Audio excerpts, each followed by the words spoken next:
Boa noite, irmãos. Graça e paz a todos nós. Este é o 11º estudo sobre o tabernáculo que nós estamos fazendo. Nas 2 últimas semanas, nós chegamos no lugar santo. O primeiro cômodo do tabernáculo era um lugar de serviço, de oração, de intercessão, de comunhão, de adoração e de louvor, onde os sacerdotes, devidamente preparados, espiritualmente falando, entravam para ministrar perante o Senhor, para fazerem o serviço do Senhor. Falamos sobre os móveis que ficavam neste lugar. O primeiro que falamos era a mesa com os pães da proposição, também chamada mesa da presença. Era a mesa da proposição porque tinha o propósito, daí o nome proposição, de colocar os 12 pães na presença de Deus. 12 pães que era uma referência às 12 tribos de Israel. Era uma referência ao povo de Deus. Então tinha o propósito de colocar o povo de Deus sempre na sua presença. Por isso também mesa da presença. O pão representava Jesus Cristo. Era símbolo de Jesus, o pão da vida. E a mesa representava a provisão, o cuidado de Deus com o seu povo. E como os sacerdotes se alimentavam daqueles pães, a mesa também ensinava que devemos nos alimentar da palavra de Jesus. O segundo móvel do qual falamos era o altar de ouro, o altar de incenso, que ensinava que a nossa oração, o nosso louvor, precisam ser apresentados a Deus de uma maneira espontânea, sincera, com o coração quebrantado, tendo bom testemunho e fruto de uma vida conduzida pelo Espírito Santo e sempre por meio de Jesus. O incenso simbolizava as nossas orações, o incenso que era queimado lá sobre o altar de ouro. E o altar simbolizava Jesus levando nossas orações a Deus. E aí chegamos no terceiro móvel, a respeito do qual nós queremos meditar um pouco hoje, que era o candelabro de ouro ou castiçal de ouro. E queremos ler sobre isso em Êxodo 25, versículo 31 e 37. Diz assim: farás também um candelabro de ouro puro, de ouro batido se fará este candelabro. O seu pedestal, a sua haste, os seus cálices, as suas maçanetas e as suas flores formarão com ele uma só peça. 37. Também lhe farás 7 lâmpadas, as quais se acenderão para alumiar defronte dele. E queremos ler também em João, Evangelho de João 1, de 1 a 5, que diz assim: no princípio era o Verbo, e o Verbo estava com Deus, e o Verbo era Deus. Ele estava no princípio com Deus.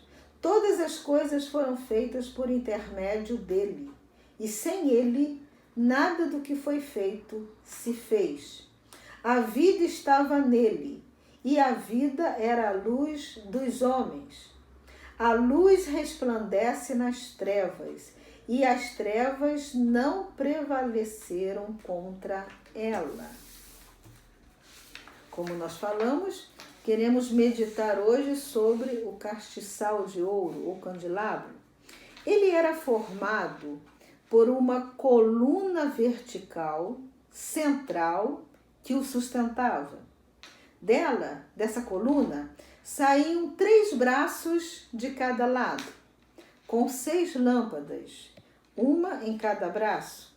Essas lâmpadas eram alimentadas com azeite. O azeite que era colocado na coluna vertical e então alimentava os 6 braços. A 7ª lâmpada ficava na coluna central, vertical, no meio. A luz era uma luz muito forte, era formada por todas as luzes que tinha no castiçal. E era a única luz naquele ambiente. Sem o castiçal, era escuridão total. Mas o castiçal iluminava todo o ambiente, dia e noite. A luz é a expressão da natureza de Deus. Ou seja, o que a luz significa mostra como é a natureza de Deus. Em 1 João 5, nós lemos que Deus é luz e não há nele treva nenhuma. Em Tiago 1,17, nós vemos que Deus não é só luz, ele é o Pai das luzes. Diz assim: toda boa dádiva e todo dom perfeito são lá do alto, descendo do Pai das luzes, em quem não pode existir variação ou sombra de mudança. Mas Jesus também se declarou ser luz, ser a luz. Em João 8,12, ele disse: eu sou a luz do mundo. Artigo definido, a luz. Ele definiu. Castiçal, então, simboliza a Deus que é luz, que é o Pai das luzes. E simboliza Jesus, que é a luz do mundo. Em outras palavras, Jesus é a luz do mundo que revela a luz de Deus. Jesus é a luz do mundo que revela a luz de Deus. Então, o castiçal é Jesus revelando a luz de Deus. É Jesus revelando quem é Deus. É Jesus revelando que Ele próprio é Deus. Em Hebreus 1:3, Jesus é colocado como o resplendor da glória e a expressão exata de Deus. Em 2 Coríntios 4:4, nós lemos o seguinte: o Deus deste século, o inimigo, o diabo, cegou o entendimento dos incrédulos, para que lhes não resplandeça a luz do Evangelho da glória de Cristo, o qual é a imagem de Deus. Nós vemos aqui que o diabo cega, mas Deus ilumina. Em João 14, de 8 a 9, Jesus também se apresenta como sendo a revelação de Deus. Replicou-lhe Filipe: Senhor, mostra-nos o Pai. Disse-lhe Jesus: há tanto tempo estou convosco e não me tens conhecido? Quem me vê a mim, vê o Pai. Vemos então que conhecer a Jesus é conhecer a Deus. Que ver a Jesus é ver a Deus. O castiçal também é símbolo da palavra de Deus. Salmo 119, 105 diz o seguinte: lâmpada para os meus pés é a tua palavra e luz para os meus caminhos. E este versículo, mais uma vez, nos faz lembrar de Jesus. Mais uma vez, nos remete a Jesus. Jesus, que é o verbo de Deus, é a palavra de Deus encarnada. Lemos isso em João 1,14. E o verbo se fez carne e habitou entre nós, cheio de graça e de verdade, e vimos a sua glória, glória como do unigênito do Pai.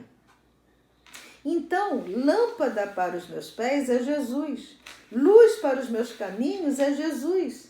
Jesus é a palavra de Deus encarnada.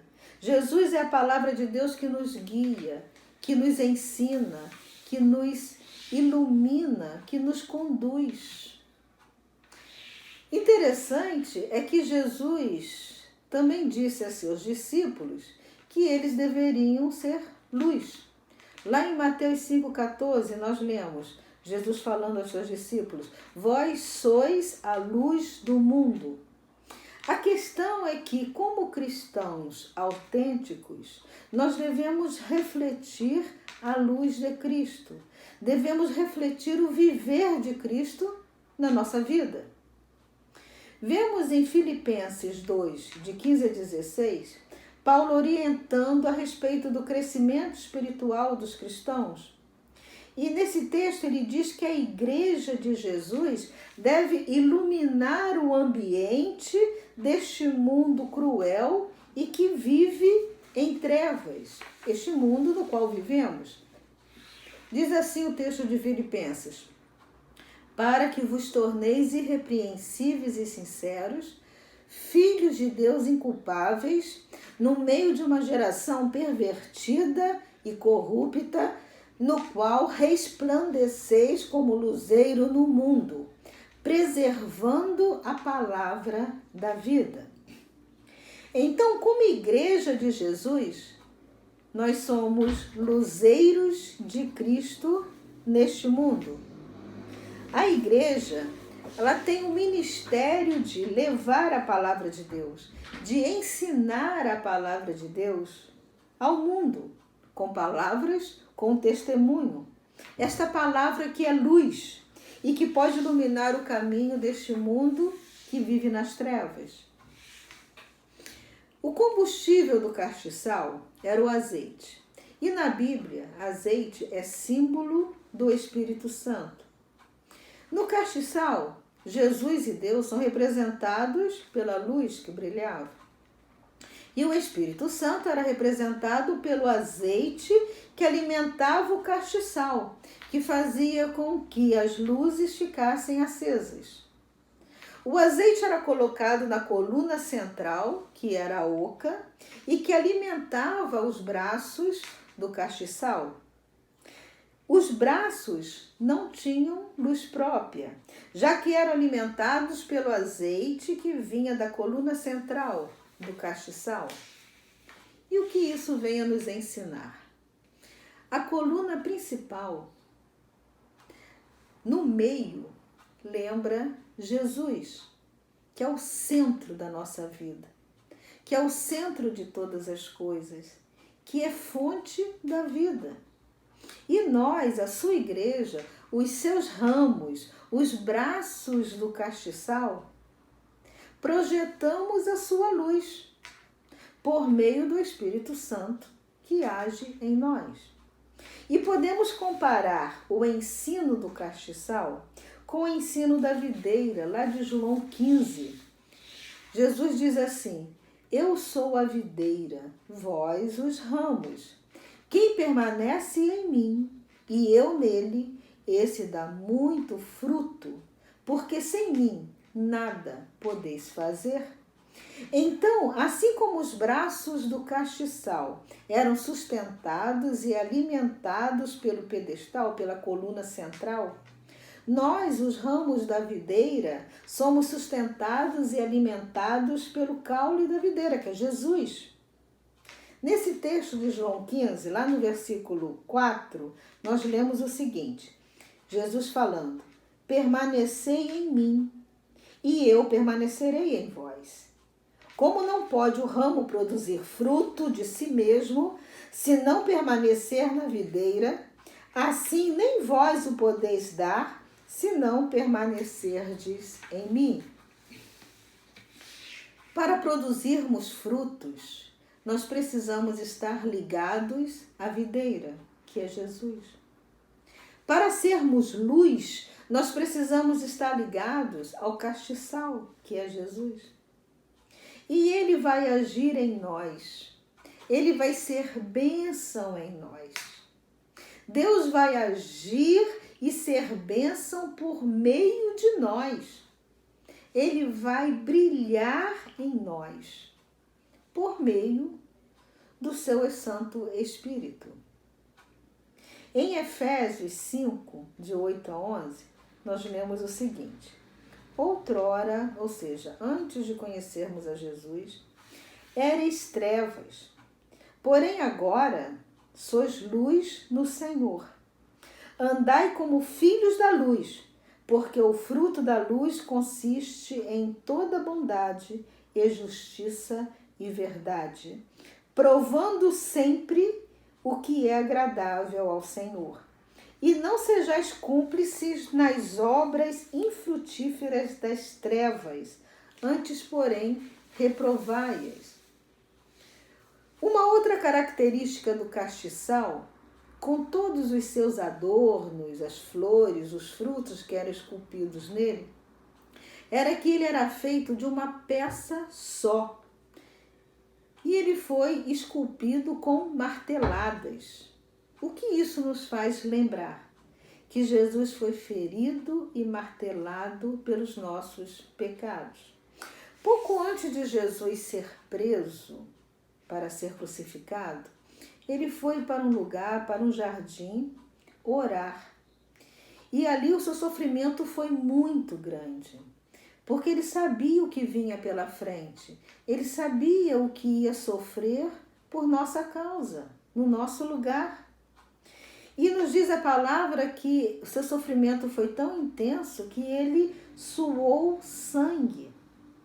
E este lugar, que foi o lugar onde ele foi preso, se chamava Getsemane, que significa, a palavra Getsemane significa azeite, ou oliva espremida, que é de onde vem o azeite.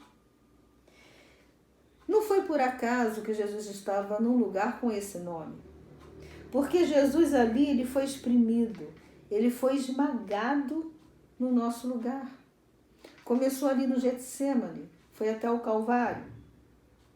E ele foi espremido, ele foi esmagado por causa dos nossos pecados para que tivéssemos acesso ao puro azeite, ao Espírito Santo. Em João 16, de 7 a 9, nós lemos Jesus falando aos discípulos: convenho-vos que eu vá, porque se eu não for, o Consolador não virá para vós outros. Se, porém, eu for, eu vou-lhe enviarei. Quando ele vier, convencerá o mundo do pecado, da justiça e do juízo.